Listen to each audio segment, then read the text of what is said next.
population comporte les enfants jusqu'à l'adulte. Donc, la population électorale ne peut pas être égale à la population, le nombre d'habitants du pays. Raison pour laquelle la population électorale est toujours inférieure à la population en général. Donc, la population électorale qui a été recensée, c'est ça qui fait 3,251 millions sur les 7 millions que compte le Togo, les 7 millions d'âmes. Et maintenant, si vous faites le pourcentage, ça fait au-delà de 46%. Nous connaissons dans la sous-région des recensements qui sont en bas de 20%, qui ont organisé des élections. Donc là, pour l'effectif de recensement, nous pensons que ça va. Il n'y a pas de problème. Il est vrai que certains ne sont pas allés, mais la majorité des Togolais a été inscrite. Parlant de l'organisation, est-ce qu'on peut organiser les élections? Oui, je pense que c'est une demande de la CEDEAO depuis le 31 juillet 2018 à Lomé. Et cela a été la feuille de route pour le Togo, et c'est la CEDEAO qui a fixé le 20 décembre, tout comme les autres éléments à faire. Comme le président venait de le dire, il y a deux types d'experts, l'expert constitutionnaliste et l'expert qui est venu aider pour le recensement électoral. Je pense que ceux-là sont au moins 4 experts pour le recensement électoral qui ont étudié ou bien appuré le fichier électoral avec la CENI.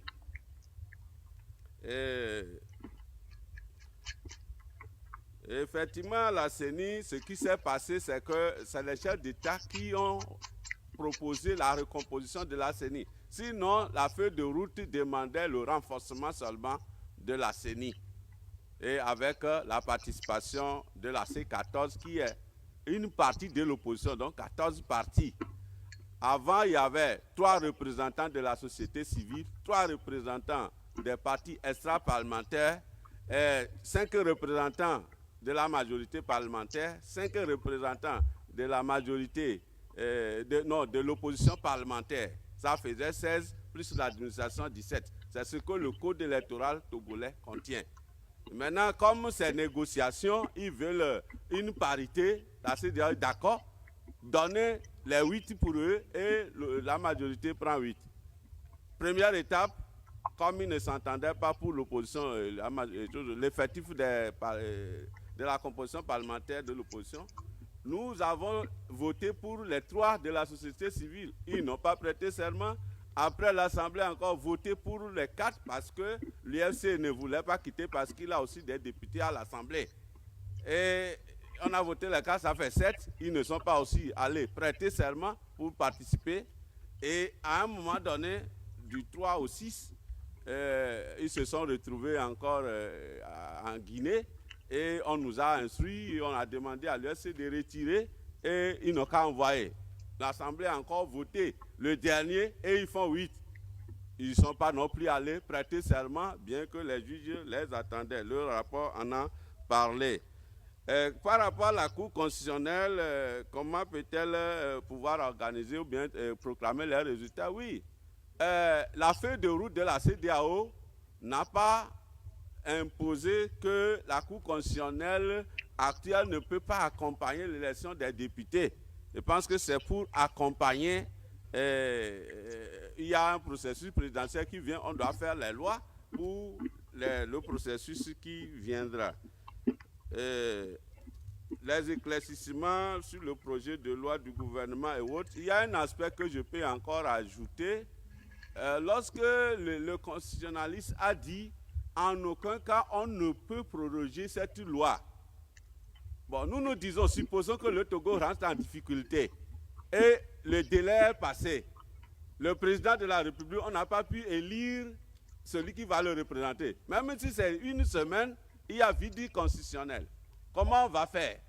Alors que le document du gouvernement propose que le président reste en fonction jusqu'à la prise de fonction de son successeur. Ça, c'est par prudence. Nous qui sommes ici aujourd'hui, notre mandat est fini depuis août. Normalement, si cette disposition n'est pas là, on devait vider les lieux. Donc voilà à peu près quelques aspects qu'il y a dans ce problème. 14 partis sur 100, oui, effectivement, ils sont 14. Il y a les autres partis. Quelqu'un a demandé quels sont les autres partis de l'opposition qui participent aujourd'hui. Ça fait 11 partis de l'opposition. Je peux vous citer 3. Il y a un parti qui est cité dans le document, c'est l'UFC, l'Union des forces du changement, qui est le plus ancien des partis politiques, qui a aussi des députés à l'Assemblée nationale. Il y a le PDP, il y a le NET et bien sûr les 8 autres que je ne peux pas citer tout à l'heure ici. Ce n'est pas toute la liste. Je pense que c'est les éléments que je voudrais ajouter et dire qu'aujourd'hui, ce qu'on peut faire pour accompagner le Togo, comme c'est la décision des chefs d'État, le Togo est un bon élève. Tout ce qu'on a dit là-bas, le Togo implémente ça selon le chronogramme. Mais on ne peut pas obliger quelqu'un qui ne veut pas faire affaire. On vient de nous dire de faire comme nous faisons ici au pays. Au Parlement, 3 fois de discussion, 4 fois. Les gens ont vidé les salles. Quelqu'un qui est absent, comment vous pouvez négocier avec lui? Donc, nous nous remettons, le Togo se remet à la CEDEAO et suit ses instructions, puisque le 20 a été décidé par la CEDEAO et c'est dans ce sens que le Togo s'organise pour pouvoir faire les élections le 20 décembre. Nous voulons les réformes et ceux qui doivent nous aider à les faire ne sont pas là. La loi dit 4/5 des députés doivent voter d'abord avant que la loi ne change, avant qu'on ne puisse modifier la Constitution. Les 4/5 font 73 députés.